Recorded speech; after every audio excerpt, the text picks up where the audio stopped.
Hey guys, coming in.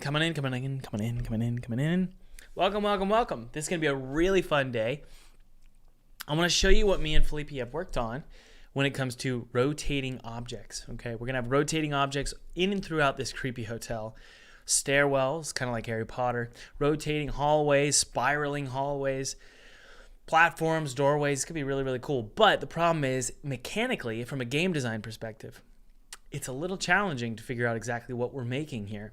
So I'm going to get your opinion on this as we jump inside of Unity. Guys, before we do that, I did want to let you know we are winding down for the Black Friday sale event. And by the way, if you're a student of full-time game dev or 2D Art Pro or 3D Art Pro, and by the way, you're going to get those totally free for Black Friday. If you're a student, let me know in the chat and I'll say hello to you. Also, let us know what you think about the programs. I would love to know. Guys, we have incredible reviews for full-time game dev. It is 50% off right now. I have over 3,500 students worldwide. It does support the channel, but more importantly, it does support you in your future. And that's because I teach you everything I've learned in the last decade of making my own indie game studio.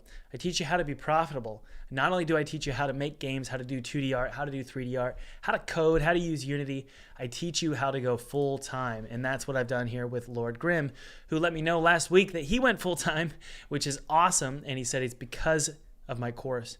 And that means he found funding. He's actually paying his own salary with his own games. So if you're interested, check out the link below. And if you're a student, let us know what you think about the program. All right, guys, let's jump inside of Unity and get started. Go!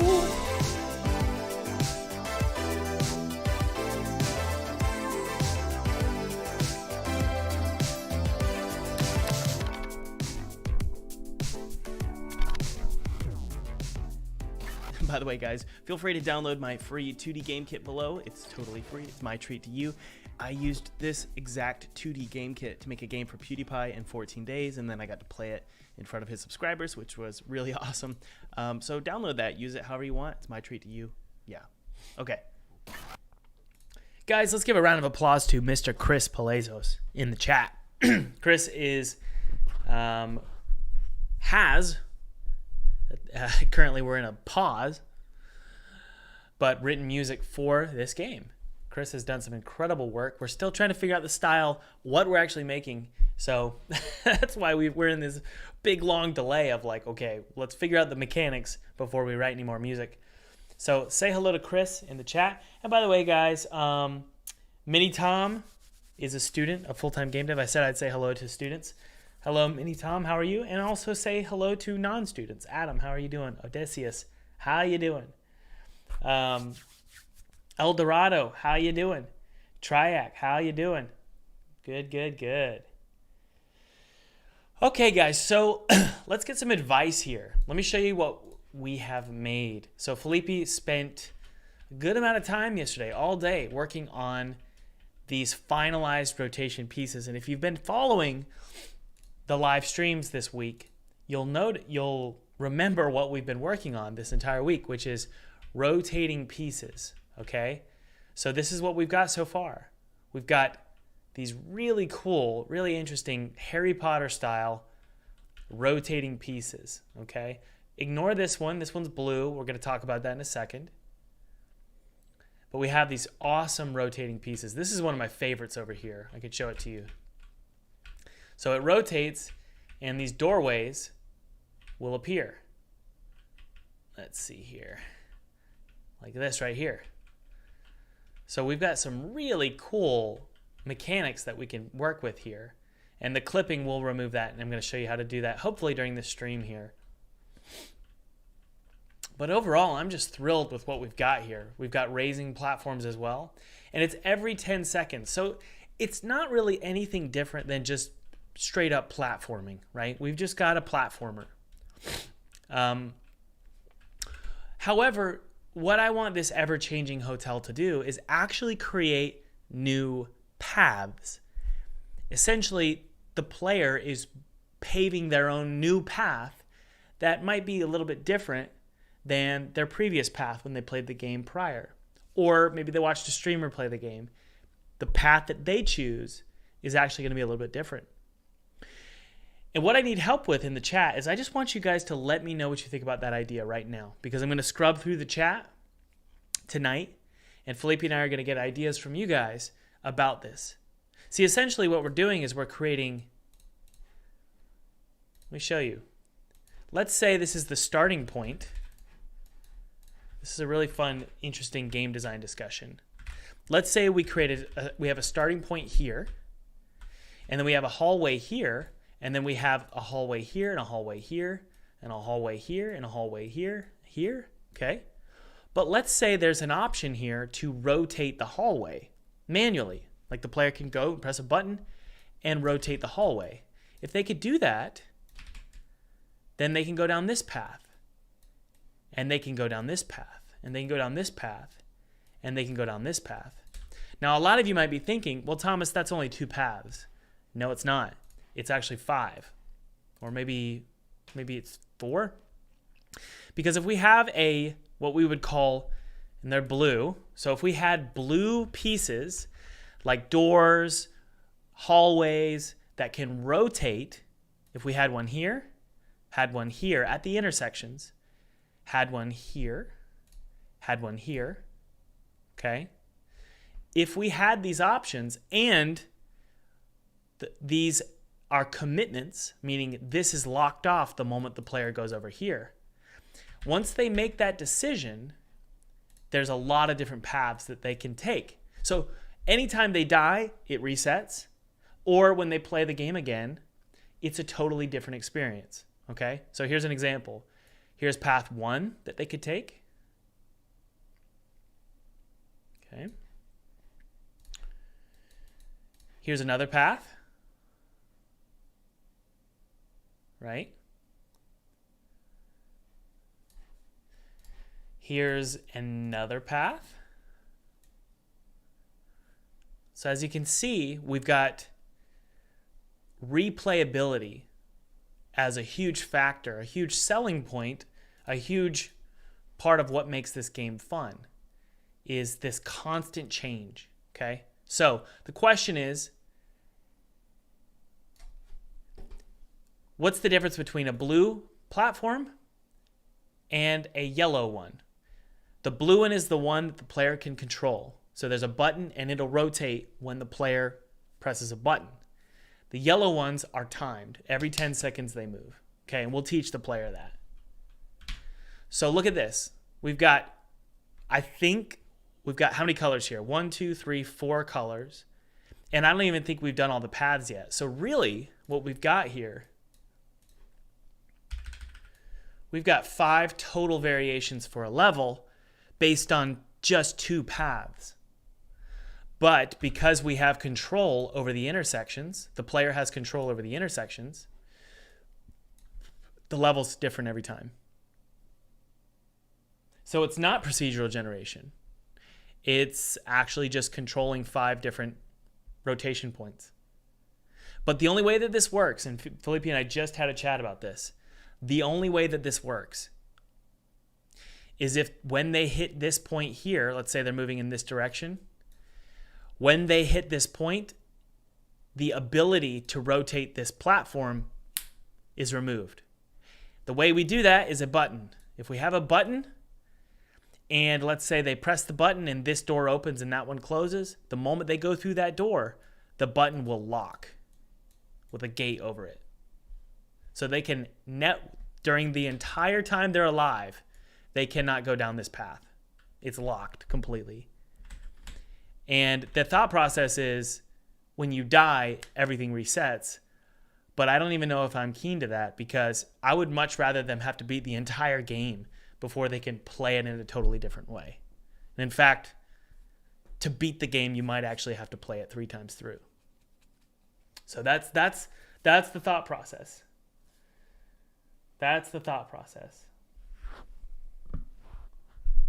Yep, we are doing level design.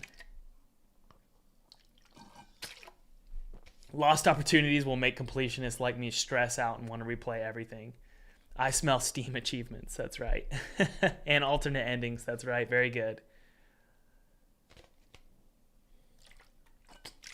It is, and here's the thing. One of you said, well, what's the difference between just locking the door behind you? Here's the difference. What if this one here doesn't actually lock behind you, right? What about this one? This doesn't lock behind you. And the way we communicate that is some kind of red platform. And when you press it, it locks your ability to change, right? So that's one aspect, which is sometimes these platforms that rotate don't actually change. And you can go back and rotate it again as many times as you want, right? So that's the idea. And ultimately, it's nothing profound, right? What we're trying to achieve here is simply a constant feel of change. We want to fulfill the promise that's in the tagline, which is it's an ever-changing hotel, right? And we've got two kinds of platforms to do that. We've got the constant rotating ones, which are essentially just platforming. And then we've also got the blue ones, which are the ones that you have control over, right?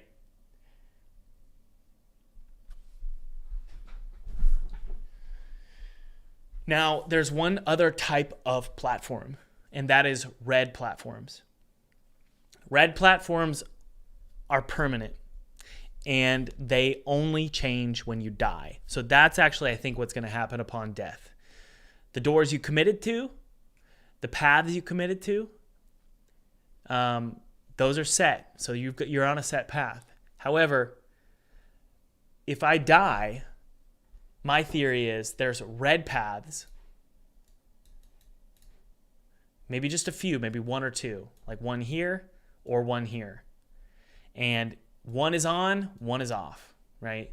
So we'll see how this works. It's going to be complicated, but at the end of the day, we're not going to introduce all of this to the player on the first level. It's going to be a slow and steady process of building the size of that Rubik's Cube until they're very, very challenged, but they know how to do. They know how to play with the rules we're giving them. Okay. So what we need to do here is, at the very least, is this platform here. If we go to the animator, okay, it rotates. I'm gonna just worry about this platform here. And again, let's hit play for those of you who are just joining us. And by the way, if you're just joining us, you can join Full-Time Game Dev, which is my program, for 50% off today, and also get my program 3D Art Pro and 2D Art Pro totally free. Just for the sale event, there are, I think, 40 seats left. And if you want to join, they're going to sell out, but if you want to join, click the link below. And it's one of the bigger sale events. Okay, so this is what we've got so far, right? What I want is this blue platform here to be controlled by me, okay? And the way I'm going to do that is some kind of button on a wall. So I can press a button on a wall and this will rotate. Once I pass a certain position, so let's say if I pass this, there will be a platform, and when I go past it, it commits this. So that blue platform gets committed, and I can't change it ever again. Okay, that's the idea. So we need to program this, all right? Before we do that, I wanted to quickly, knock on wood, I wanted to quickly make it so that when this rotates, we don't see clipping here. The reason Felipe and I created these little compression units is because we need to be able to create this is so confusing. What we're making is it's complicated in the development side. It doesn't have to be complicated on the player side. But if something rotates, right, there's going to be clipping no matter what it's next to, right? So the first theory was, well, let's just not have a seal, right? Let's have no seals. And so we just said, okay, there's no seals here, and you have to like jump to a room, because otherwise it'll clip into the room if it's too close to the room. Well, I didn't like that because that removed that feeling of being locked in a hotel. So I was like, we need some seals, almost like walking onto a plane, right? So what we need to do is, if rotation is occurring, these seals compress down to almost zero so that we can rotate, right? And there's no clipping. Otherwise, we're going to get clipping, okay? Otherwise, we're going to see clipping like this. See that? And we don't want that. This actually isn't that complicated. I was pretty adamant. Felipe and I were both really adamant about, look, if we're going to use these compression units, they need to be one prefab. Okay? So here's what we do. We create a new script. We're going to do this really fast, guys. We create a new script. And we're going to call this clock frame. Or I think we should just call it clock object compression frame. All right. Does that make sense? And I'm going to open this up. Once Unity's done here.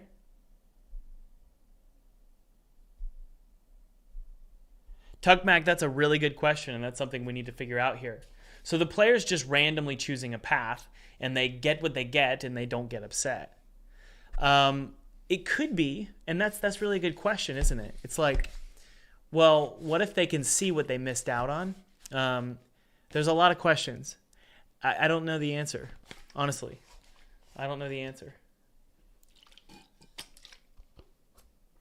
You should have a list of rooms or a pool, and one room gets randomly selected every time the player goes to a new level. So then it's kind of like roguelike. I don't want to make a roguelike. I know. I don't want to make a roguelike.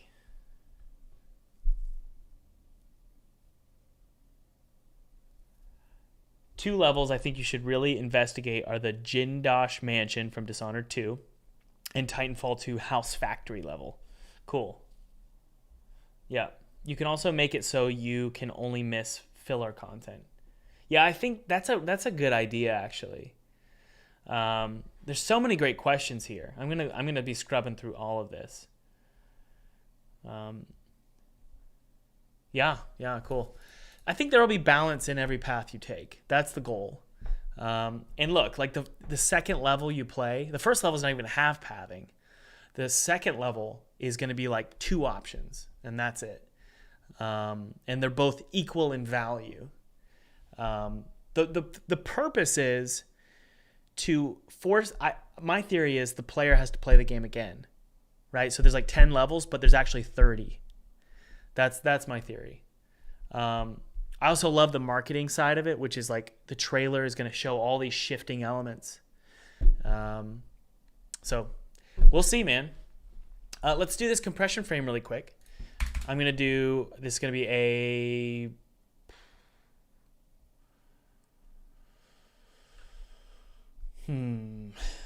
yeah, I think it's going to be a public void. It's going to be called compress, and it's going to be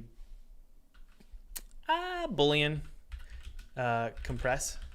By default, it's going to be set to true.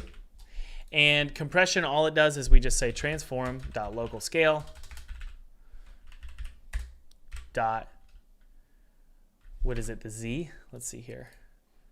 It is the, nope, it's the X. So it's going to compress in the X, and it's going to equal 0.1. That's it. Looks like you can't do it that way, obviously, Thomas. Don't be stupid.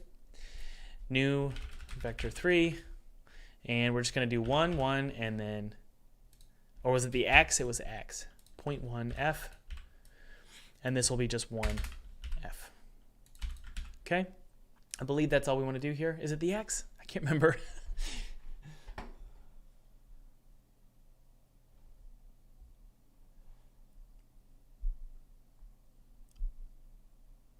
That's a really good idea, and we've talked about that. Coach McWork said, what if every hour other certain pieces change? So like maybe the red pieces change every hour, or they change on death. So you have like 3 red pieces that are like crucial to the game, the level layout. Those will change every hour with a big clock strike. That could be something cool. The good news here is, guys, whatever we're creating, I believe, right now what we're creating, we can retrofit it to work. We just need the mechanics so we can start putting the pieces together and playing with it. Yeah, so if that sets to 0.1, yeah, that's good. So right now there's going to be no animation. It's just going to be So 0.1 and then compressing, we just say, look, if compress, do that. Otherwise, just go back to its original, right? Local scale equals new vector 1, 1, 1, or it could just be vector 3.1, okay? Now, what we need to do is, if you look at these animation events, oh man, you know, I'd much rather,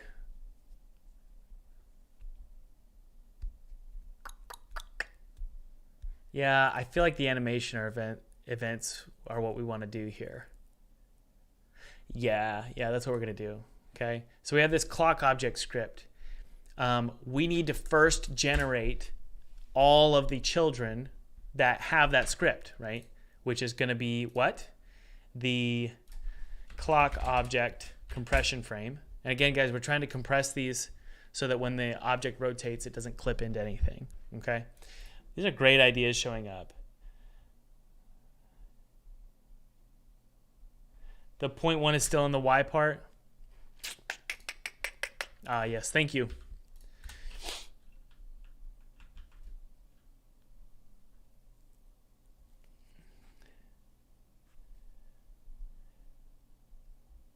Well, Lee said something very important. Lee said, can we get a steampunk lever instead of a button?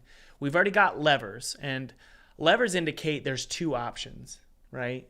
So that's why it has to be a button, because a button indicates initiation as opposed to swapping between two options. And also levers right now are for opening and closing gates. So that's why we want something different, like a button. But it maybe look like maybe a doorbell or something.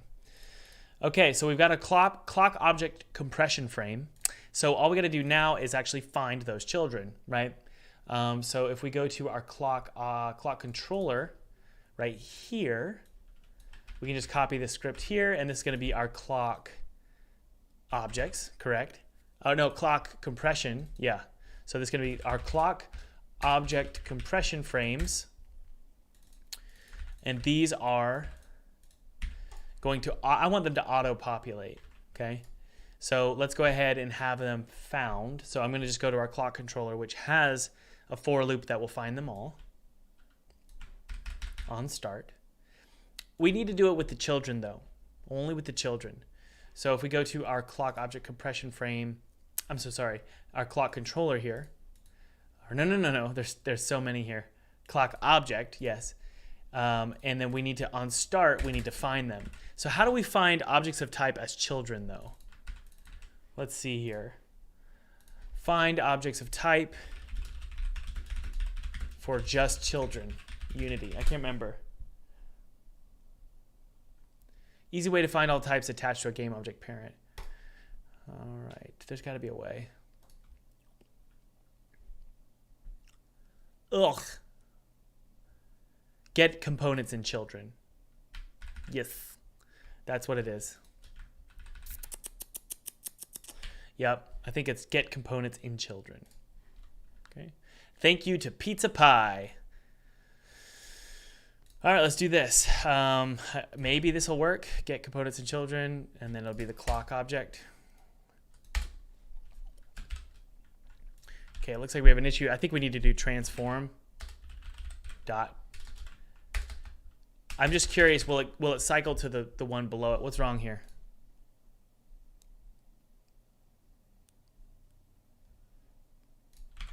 Am I missing something here?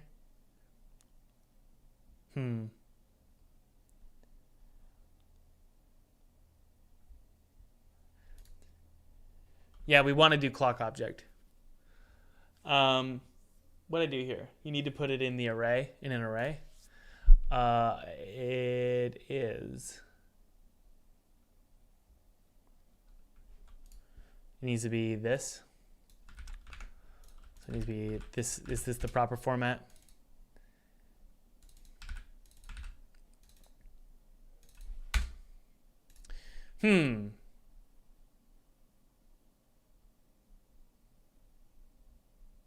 Your variable is frame, and you are getting clock object. Ah, yes, Thomas. Thank you. Thank you. You guys are right. Thank you so much. Very, very good. That was Who was that? Vu. Thank you, Vu. You know, I was watching clips of Rocky. Does anybody like the movie Rocky? Let me know. 1 in the chat if you like Rocky. 2 in the chat if you don't like Rocky. 3 in the chat if you have no idea what I'm talking about. I really, really relate to Rocky. He's got resilience. He's got confidence. But he also knows he's a moron. All right, so these should populate. These should auto-populate. So first thing we're going to do is just hit play.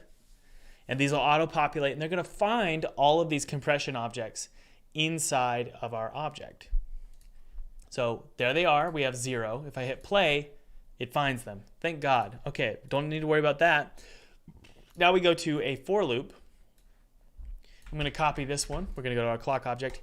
And look, when we enable the animator events, look, if we say if, I'm going to have a little if statement here. If direction, if it equals 0, we don't need to change the compression. And that means that it's just frozen. The animation is not occurring. But if it's going in 1 or -1, aka spinning to the right or to the left, then we need to do that for loop, okay? So we need to do a for loop for our compression objects, clock compression frame, and there we go. Clock compression frames I, and then we're gonna, what are we gonna do? Compress. And we say, what do we wanna do? True. True. We want it to compress. But else decompress. Right? That's about it. So when it rotates, they compress. When it stops rotating, it goes to 0. When it equals 0, when the direction equals 0, it will compress. So that should, I think that's it, guys. Let's hit play and take a look.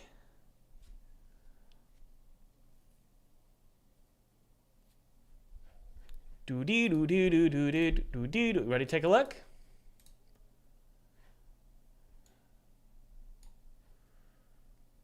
Let's wait and see. There they go. Thomas wins again. I'm telling you what. Look at that.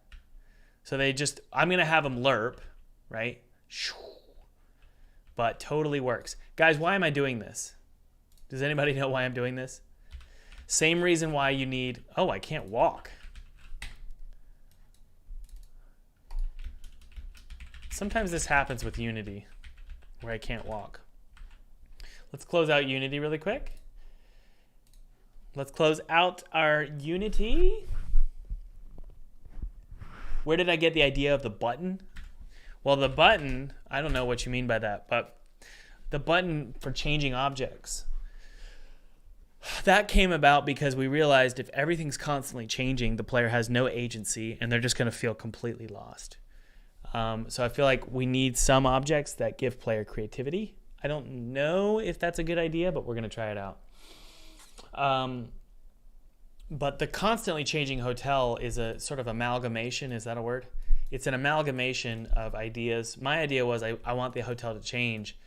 And then who was it? I can't move. There we go. Gavin, the creator of Choo Choo Charles, he reached out to me and he said, dude, it needs to change every 10 seconds. So that's what this is here. So look, this is why we're doing compression. So that there's a nice lock-in, but when it moves, they go back. Let's watch it again. But when it lerps, you'll see it better. It'll make more sense. Okay. All right, so let's go ahead. You can't see my screen. Sorry, guys. I'll go right back. Sorry. So here's what I mean. Here's why we're doing it. Come on, staircase. Let's go. I want it to feel locked in. I told Felipe, I said, I want to feel locked into a hallway. I want it to feel enclosed. Otherwise, it's not creepy.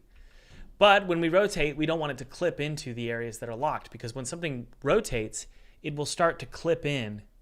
And so that's why it compresses down. So we have these little compression accordions. I don't know what that is down there, though. Let's move that really quick. That is it's like a frame.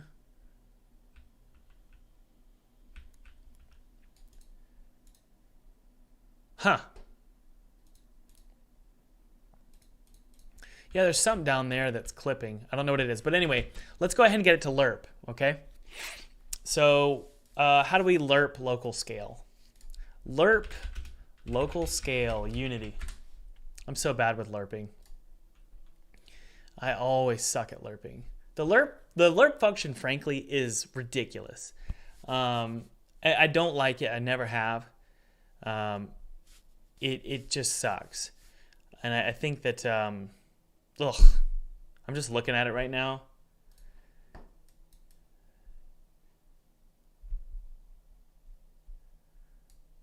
Annoying. I don't like it at all.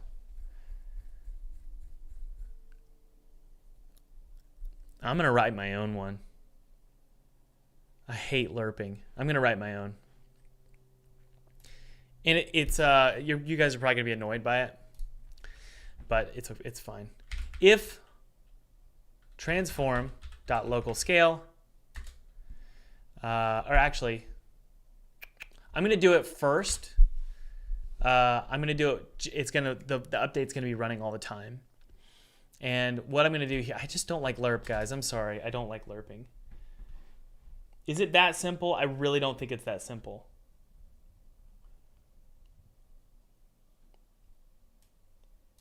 Because every time I do this, seriously, guys, every time I do this, it doesn't work. So you're saying this is all it needs to be? This is from Alex Barr.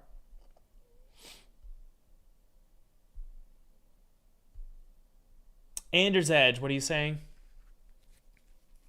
But so you're saying transform.localScale equals vector3 lerp from vector to vector. I don't think that that's going to work. Yeah, you have to have some kind of additional variable. Let me show you guys what I would do. I've been doing this since I was 18. What I do is this. I create a new variable. This is probably a dumb way to do it, but I create a new variable and it's called local scale goto. And it's going to be, 0 by default.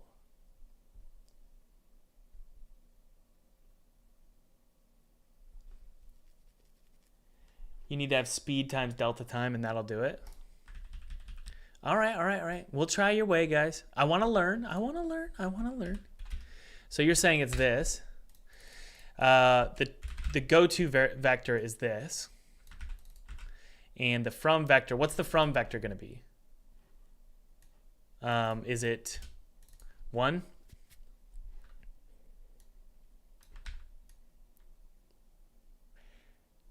Yeah, but this is going to be in the start or in the update.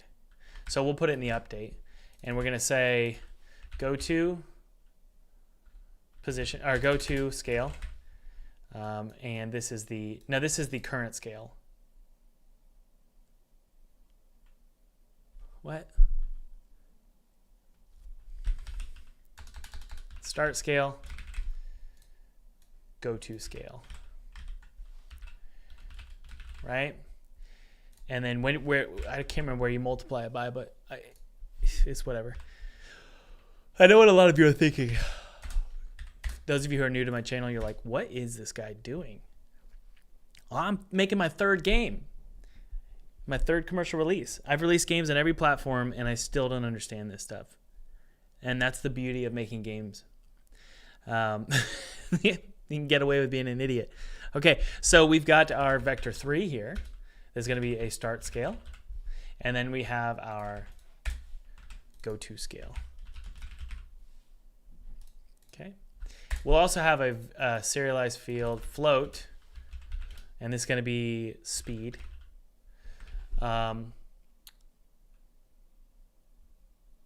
Twisted liver has it. See, this is what I hate. I don't want to do this. See, it's so funny. I think it's so funny how we're still getting float interpolation ratio. See, this is the problem. This is the problem. I don't want to do this crap. This right here, I don't want to deal with this. I'm doing it my way. Sorry, guys. I'm doing it my way. Transform.local scale plus equals new vector 3. It's going to be this. Go to scale minus transform.local scale times time.delta time. That's all I'm going to do. That's all we have to do. And then go to scale gets set here. Go to scale equals vector 3 dot, or this is a new vector, 0.111, new, and then this is going to be 111. That's all we have to do. Now, we have to write conditionals so that the update doesn't run all the time, but this will work. If it doesn't work, we have to flip these values because I'm not so sure. I don't know dot tween, and I'm not one of those people who knows everything. I've got my way of doing things. I'm getting old, guys, so I do things my way. All right, let's take a look here. All right, good. So it is working. It's just weird. There we go. See? Didn't I tell you? Y'all need to listen to me.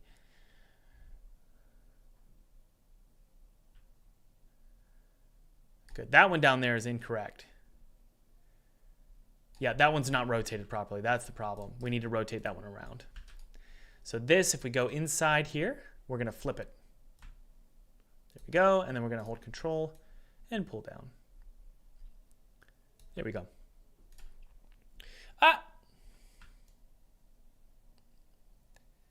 believe, yeah, we can move that up one more.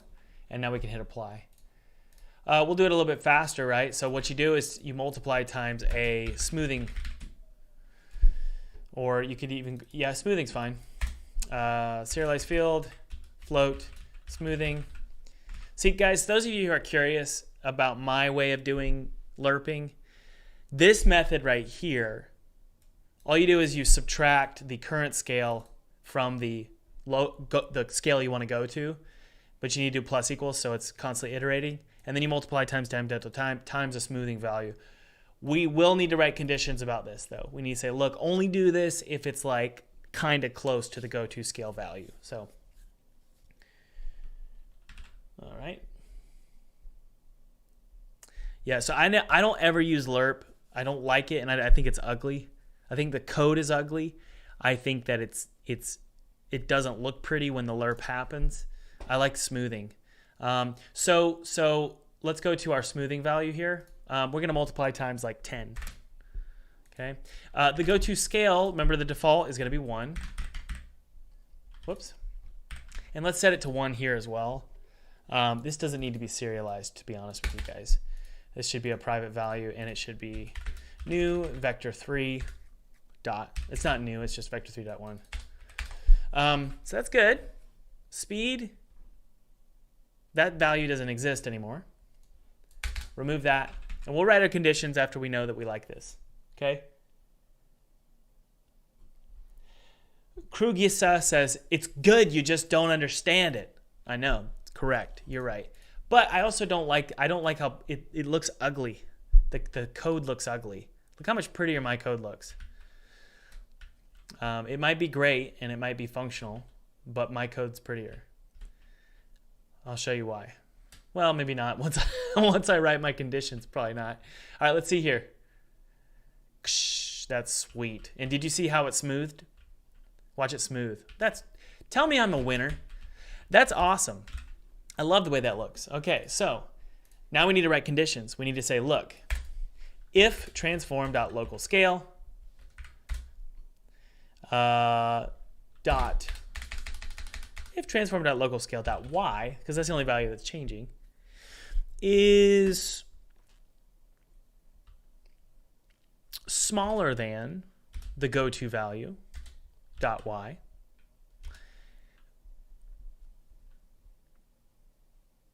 minus 0.1, or we can do 0.01, or it's greater than the go-to scale plus 0.1. If that's the condition met, then do it. Otherwise, stop the update. Right, guys? Alrighty then.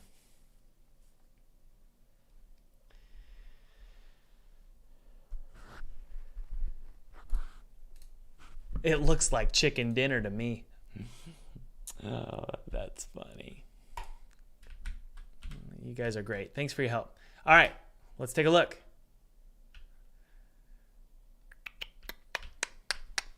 Doesn't work. Thomas is biting his tongue, which is not surprising. I always do. If the local scale .y is smaller than the go-to scale minus 0.01, then increase, right? We could even say, let's start with the smaller one. We could say, look, if it's greater than the go-to scale and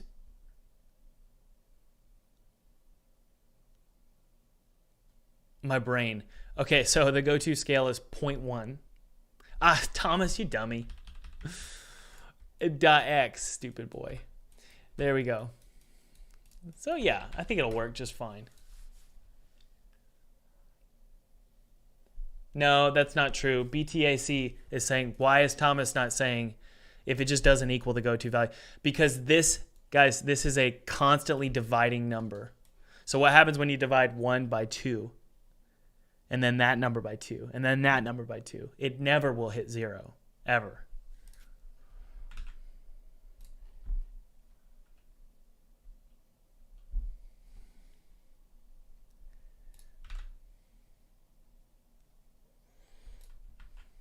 All right.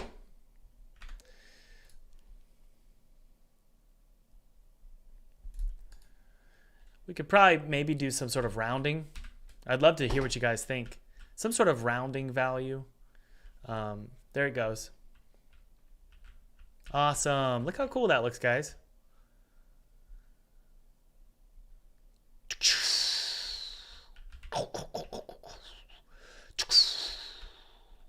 It's universal too, so we can use this everywhere.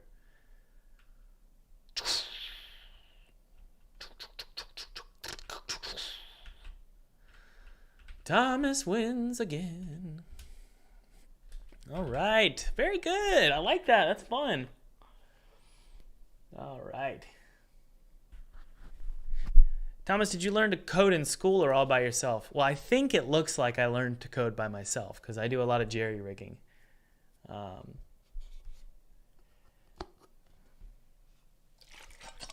You know, that's a really cool thought. A lot of you are saying, well, I love the changing, every 10 seconds, but why not every minute, every hour, every day, every week, every year? What if we had like colors, right? So like red ones are like every day it changes. And then you have like purple ones, and those are every month. It's certainly something to think about. There's a lot of cool stuff we can do with this ever-changing hotel, right? All right, next thing we want to do here is create this platform that you can control yourself, okay? First thing I'm going to do is, create a prefab variant out of it. Clock bridge rotating 16 by 4 user. This is going to be, what do we call this? We should call it user bridge. User controlled bridge. Something like that. So let's create a variant out of it.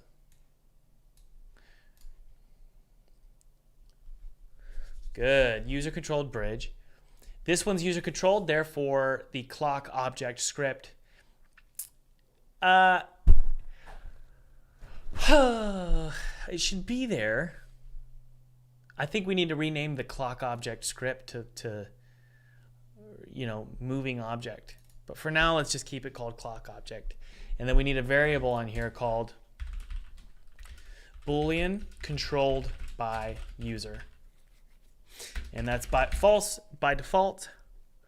Yeah. And then what we do is we go into our clock controller and we say, look, if clock object I dot controlled by user is false, well then go ahead and move the object, right? We need to make this public, of course.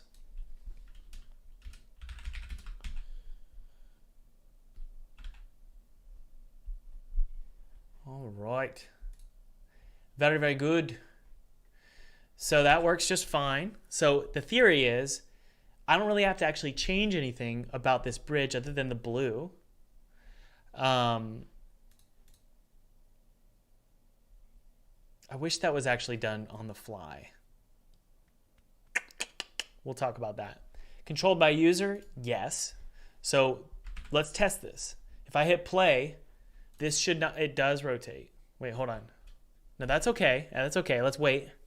That was on the, when you initiate the level, but now it shouldn't rotate. Yes, good. All right. So we don't see rotating now because it's controlled by the user, right? So now we need to go ahead and create a lever system or a button system, and you press it and it will rotate the platform, okay?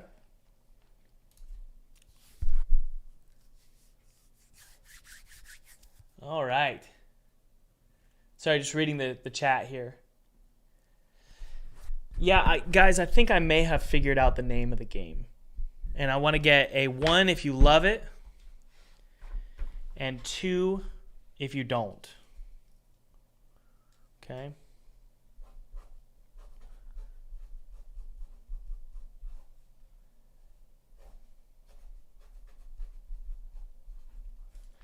Okay, here's the name. This is a thought. Because it's a pun. 1 if you love it, 2 if you think we should keep trying. 1 if you love it, 2 if you think we should keep trying. And the reason it's twisted is because it's a horror game. It's very violent.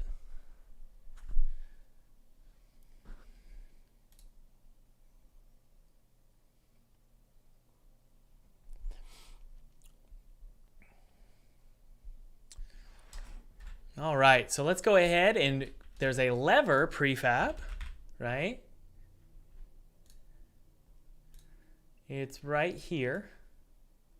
I'm going to put it right here. And this lever is, man, you know, I think that I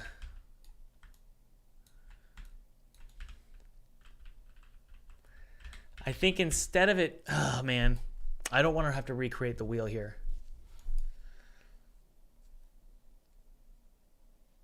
So is there a way to make this look like that? I think the way we do it is we add a blue. Yeah, that might be it. Let me throw in some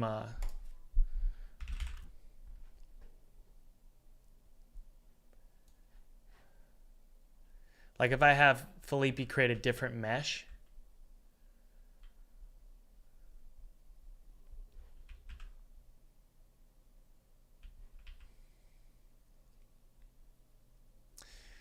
Ugh, this is a challenge. Switches usually involve 2 different orientations, and you can only pick one.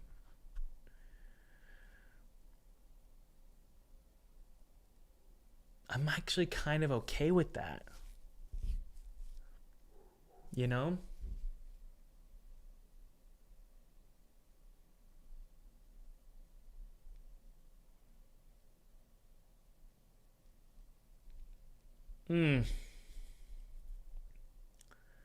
Okay, guys. Let's do another vote. All right, let's do another vote. This can technically rotate in 4 different directions. 1, 2, 3, 4. Okay? Whereas this, if I wanted to be able to control this, it would be 1 or 2. 1 or 2. Okay? So that's 4 different directions. This is 1 orientation. This is 4, right? You can rotate that 4 times. This is 4, right? So does it make sense that we would use a lever, right? Or does it make sense that it would be a button, right? So 1 is a vote for the lever that controls all objects. It's 1 lever that can control a bridge, or if you're near a door, it controls a door. Or number 2, a button. 1 for lever, 2 for button.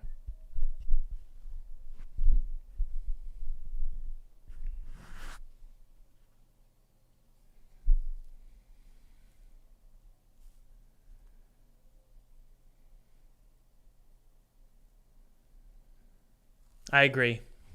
Okay, 2 it is. It needs to be a button. Okay. So what I'm going to do is create a new animation for this lever.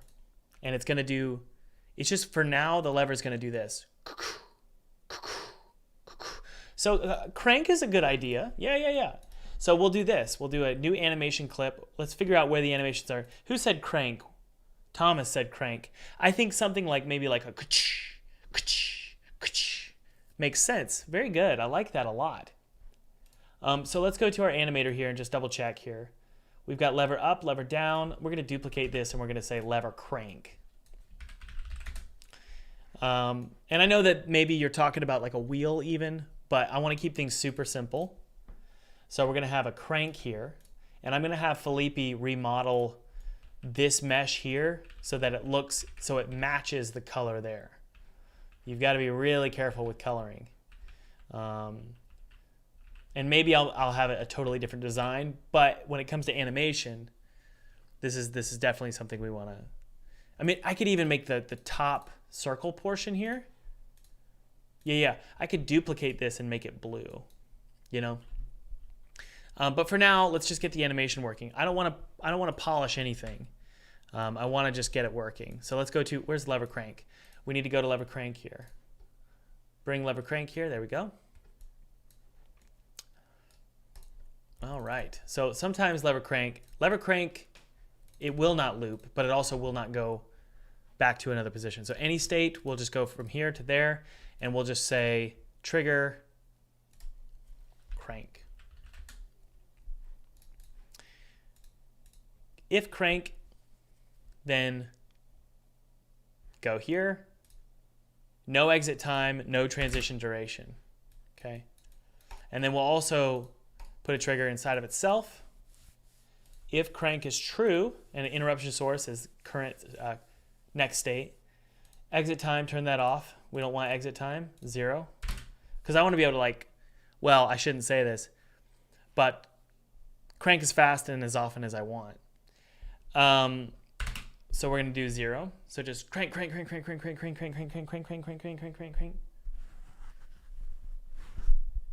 Austin McConnell says, Thomas, my guy, you stole my credit. What do you mean? What do you mean? No loop time. Good. All right, let's go ahead and animate the crank. We're going to do this. Lever up. It's going to be like this. I like nice even numbers, so -45. And it's going to bounce back up. Watch this, guys. Boom, boom, boom. To 0. So this is what it looks like. Crank. And we'll slow this down here. Turning me on now. There we go. Oh, it didn't animate. Why? I don't know. But it didn't. So much for even numbers here.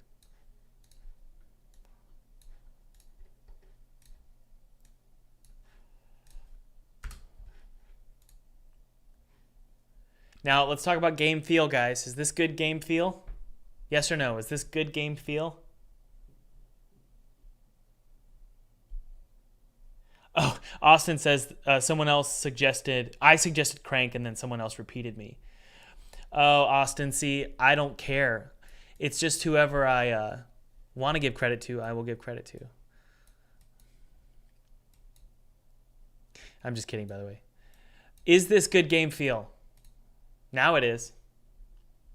Yep, snappier and faster. That's right, guys.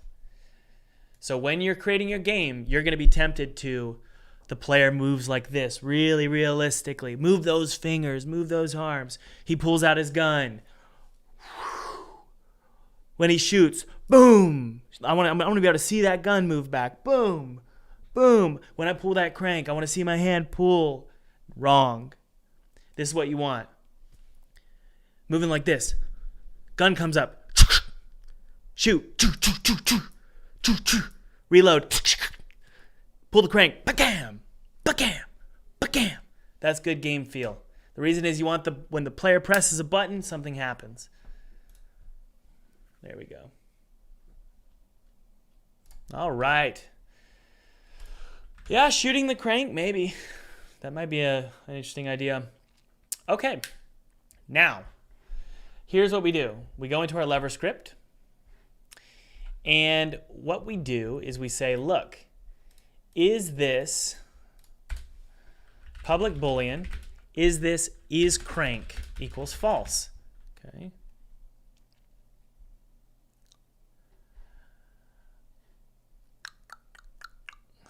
Flip switch. Okay, so here's what we do. If is crank is false, then do all this nonsense. Okay.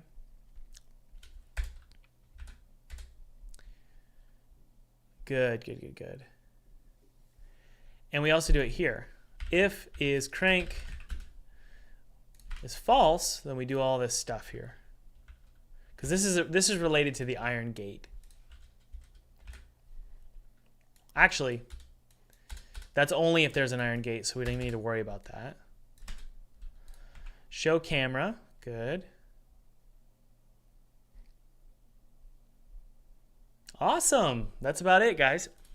Else, not Elsa, else, we say this animator dot set boolean or set trigger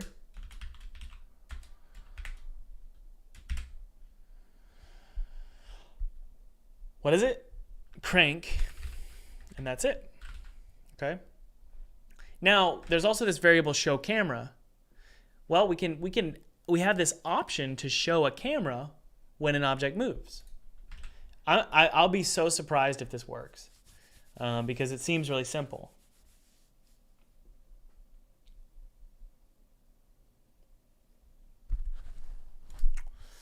All right. Now also, because it's a crank, we also want to say, okay, if it's a crank, we also want to say clock object dot, what is the clock controller doing? Set animator direction parameter to a random value. Okay, we'll just do this for now. Okay, for now. That'd be cool. So we're going to do this. We create a random value, and I know this is a very ugly way to create a random value. And then we say clock object dot set animator parameter, and it will set it at the random value. Okay. I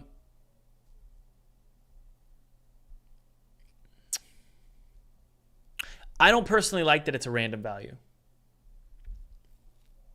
You know? But for now, this is good. This is good. And I may even remove the random value from the pieces that move randomly. I may remove the random value, and I may actually have it just go up by 1 and then loop. Public boolean clock object. And now, guys, we can specify, frickin' moron. Really? No! Okay, I can't reference it. So where is the lever script? I think they're in different systems. Yeah, that sucks. So let's bring all of this crap. These scripts, we need to move them to a new sort of namespace, which is annoying, but there we go. This is in, we can just put this in other, and hopefully we don't get any errors here. And by the way, guys, those of you just joining us, just remember that you can get Full-Time Game Dev, which is my massive 30-hour program, which teaches you everything I've learned in the last decade of building a sustainable, profitable game studio, releasing games on multiple platforms, Switch, Xbox, partnering with Apple. And you're going to learn how to make games, but you're also going to learn how to sell them. And that's the important part. You'll learn 2D, 3D, and also 2D and 3D art as well, but only for this Black Friday sale event, because you're going to get 2D Art Pro and 3D Art Pro totally free. So join over 3,500 students. And by the way, if you're a student, let us know in the chat what you think about the program. Hey, it works. Hooray! And hello, Ninja Red. $5 for my Big Mac. Thank you. Yo, Thomas, are you thinking about doing a Kickstarter? No. I still think a game jam would be fun. The theme of a hotel for inspiration. Totally. I mean, I would love to do Kickstarter, but Kickstarter doesn't promote games with guns. Surprise, surprise.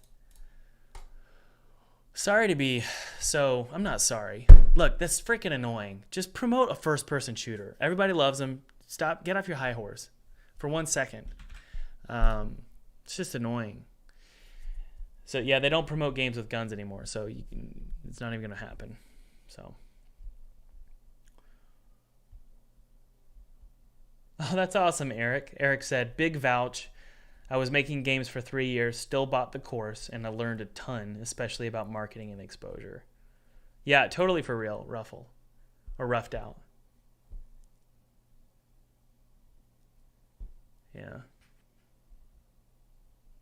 Thomas is speaking facts. That's right, Chris. F-A-K-K-S. That's what I'm speaking. Okay, let's go ahead and drag in that clock object. And we got to say, look, if the clock object, exists, then do it. There we go.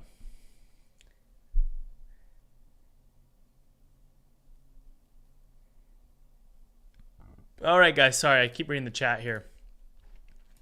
Okie dokie, we have this lever here. There's a clock object. And then we have this here. There's our clock object right there. So the lever is right next to it, so we can just drag it in. There we go. It is a crank.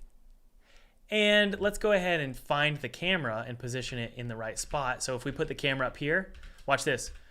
Control-Shift-F. Yay! So that's where the camera is going to be looking. You can see it right here. So that's the camera that will look at the rotating object. I should be able to just say, is show camera, yes or no, right? Hey, I think, guys, dare I say we're done. Here's our lever.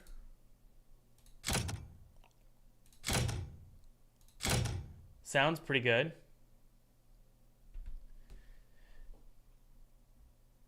What would be the alternative? No, probably. I can't imagine Patreon would be promoting first-person shooters either. I don't know. I mean, I know of one, and that's I can't say though because it's under NDA. Ready, guys? Here we go. Hey, freaking works, but it didn't show the camera.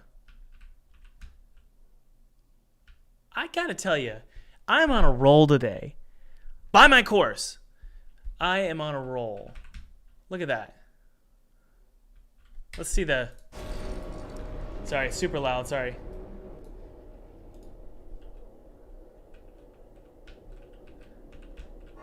Okay, the sound didn't play for some reason.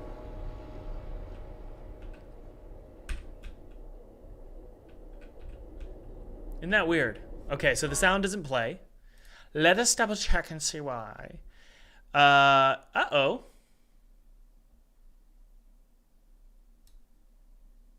Ah, yes.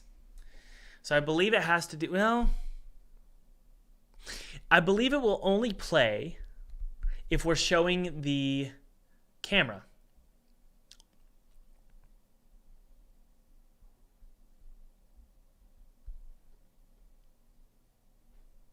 Flip sound. What the F? And also show camera is ticked and it's not doing it. Look, show camera, and it doesn't do it. I wonder why. Let's double check. Flipped equals true. Maybe that's it. If IronGate.animator exists, do this. Okay, it doesn't. So IronGate animator doesn't exist. If show camera, freeze game, camera.enabled, IronGate. So we need to say, look, if IronGate, then you can do that. Camera.enabled, that should do it. This, that's it. If IronGate. All right, guys, that should do it. And then if IronGate, boom. So that's what the problem was. I believe that should solve all of our problems, guys.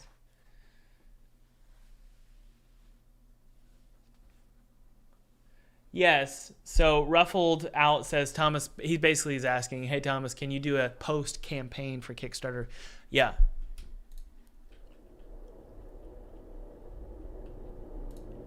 Thank you. Here we go. So that doesn't move because that's a user platform. See? So these will move. These will not. Man, I wish Gavin from Choo Choo Charles was here, because he came up with this idea. Well, he came up with the constant changing. I wanted it to change once a week, and he was like, no, every 10 seconds. Okay, ready? Okay, so the camera's not showing. So it looks like we have an error. What is the error? Object reference not set to an object. Let's open this up.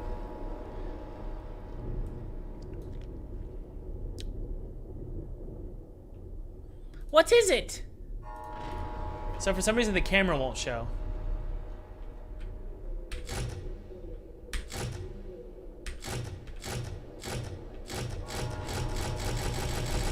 But that's what I wanted to do. Remember I said I want to crank all day and night?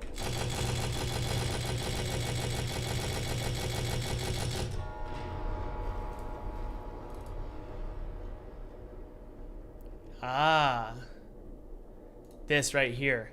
If IronGate exists at all, and IronGate animator. Not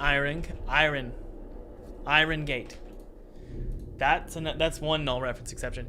But you know, I don't know why it's causing the entire thing to break. I just show the camera, you know. If show camera, game manager, blah blah blah blah blah blah blah blah. And the player should freeze, and he's not. So that is a satisfying lever to crank. Guys, making things satisfying is not as complicated as you think. It should be very simple. There we go.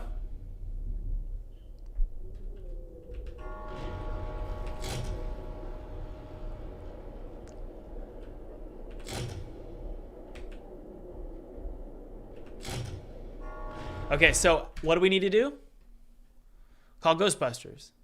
No, we need to basically determine, we need to say, look, public float, show camera time length. And that is right here, 3 seconds. So we need to say show camera time length. And then this one as well, show camera time length. And then right here, we're gonna, by default, it's gonna be 3. But in this case, I'm saying like 5 seconds. So if we wanna show the camera, we need to wait 5 seconds. So right here, Now, also, we need a delay for setting, the value. So, I'm not going to worry about it. There's so many things to do right now. So that's good. I think 5 seconds is great because we can watch it fully complete its rotation.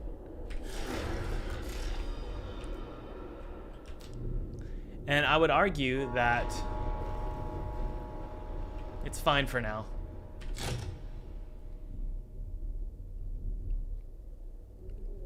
Great. How cool is that, guys? So now we have complete control over a variety of objects. That is pretty sweet. No, I mean, we can. Some of you you asked me this the other day. You were like, Thomas, why are you using the animator to animate objects? And I stubbornly sat there with the answer. And the answer is exactly what you just said. I want to be able to control the animation to my heart's content. Okay? If I wanted this thing to spiral in all sorts of directions, like this, like to do this, if I wanted it to do this and then this, I have control over it, right? So when I hit the lever, it'll do this up to this point.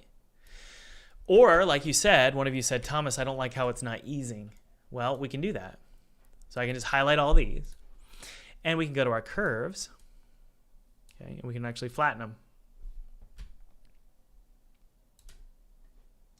And a lot of you are probably thinking, well, I could do that with code. Yeah, you could, but there's a lot of other things we want to have control over. We want to have control over the particles of the rotation, various creaking and cracking sounds that play. So there's just a lot of stuff that I want control over, and I feel like we can do it this way. So here's how it's going to look now with the easing. See? So that's a great point. Thank you for bringing that up.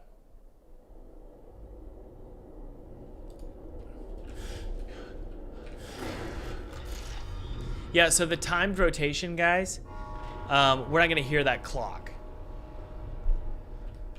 Okay. And we're not going to have all these all over the place. So we're going to be a lot more precise with how things work. Pretty cool. You know, the same is true, guys. Look, the same is true with this. I could do it with this guy. Okay. I could say, oh, you know what? I want to control that one. So let's pull it up near the lever here. And I'm going to say it's this. I'm going to move the gate camera to look at this object. So I can do this. Okay. And now I just need to make sure that this is set to controlled by user. And when I hit play, and by the way, you know, we would want this to be blue. So this mesh here, the walls here, yes, we want to swap out the yellow with the blue, and we'll create prefab variants, right? There's blue, these straight walls, we're going to do blue as well. So the blue stripes are what determine or what inform the player, you know, hey, this is controlled by the player, you know. Hey, that should do it. All right, let's hit play and just test it out, you know.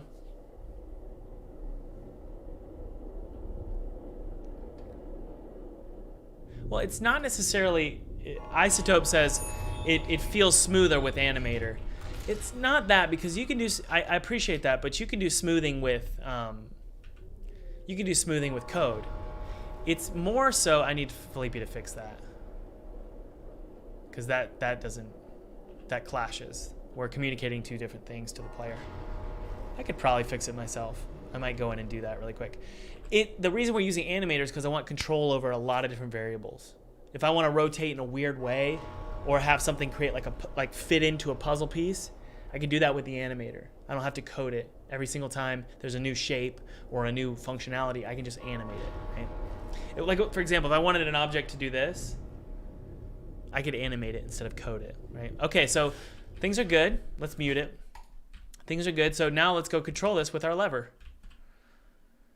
Here we go. So I freaking love this. It's also, you know what, this reminds me a lot of Breath of the Wild, the temples, you know?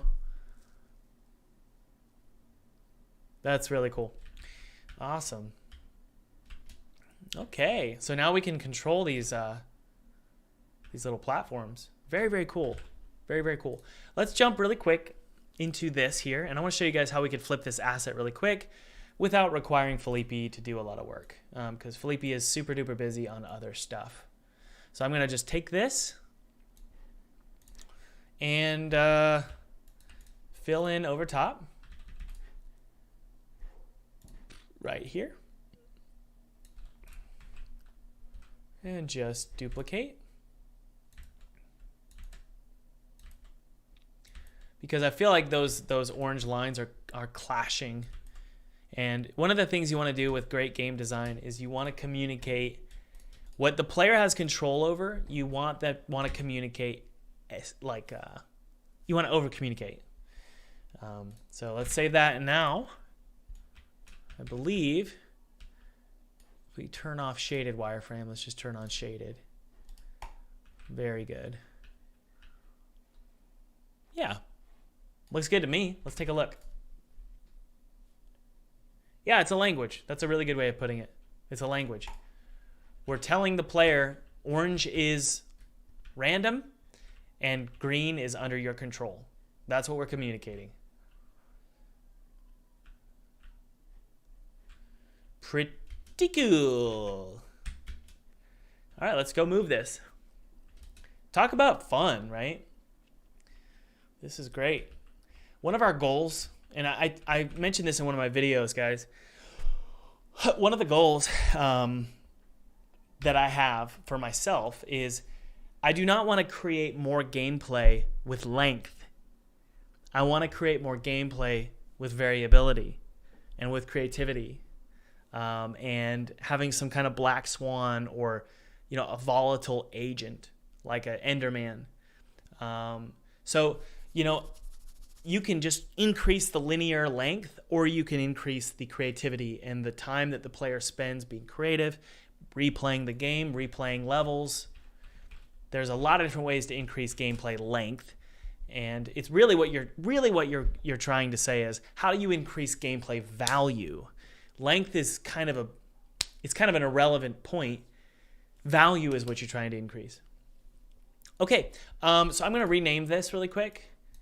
Clock object. This is going to be called user controlled object, spiral hall, and I'm going to create a variant out of it. Prefab variant.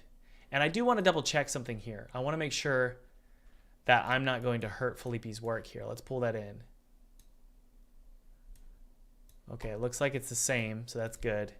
So yeah, we have this user controlled, and then this lever here, we need to rename it, okay? And by the way, I really don't want it down, you know? So we really need to, yeah. Let's go to the script here. We go to this lever, and all we need to do is in the start, we need to say, look, are you a crank? If you are, just go ahead and set that trigger once so that it moves to that position. Okay, you won't see it because it'll be fading in, but that's what we'll do here. Okay, volatile is a great word, Thomas. Volatile. Yeah, oh yeah, we're keeping Charlotte. Charlotte's definitely part of the game. Okay, this lever is going to be called lever object controller. And then we're going to take that and we're going to put it in, and it's a variant. Object controller. Might as well. I wish I had more control over this. This color here. I might request Felipe to make this easily controlled. I'm going to do that really quick. All right, but overall, my friends, that was surprisingly easy. I did not expect that. And by the way, if you're interested in joining Full-Time Game Dev for 50% off, and if you're a student, say hello in the chat. Let us know what you think about the program. You can join for 50% off, and it's 4 days left. 4 days and 17 hours. I have over 3,500 students who have taken this program, and they love the program because I teach everything I've learned in the last decade of building my own sustainable studio. And look, even students recently are telling me that they went full-time because they took the course.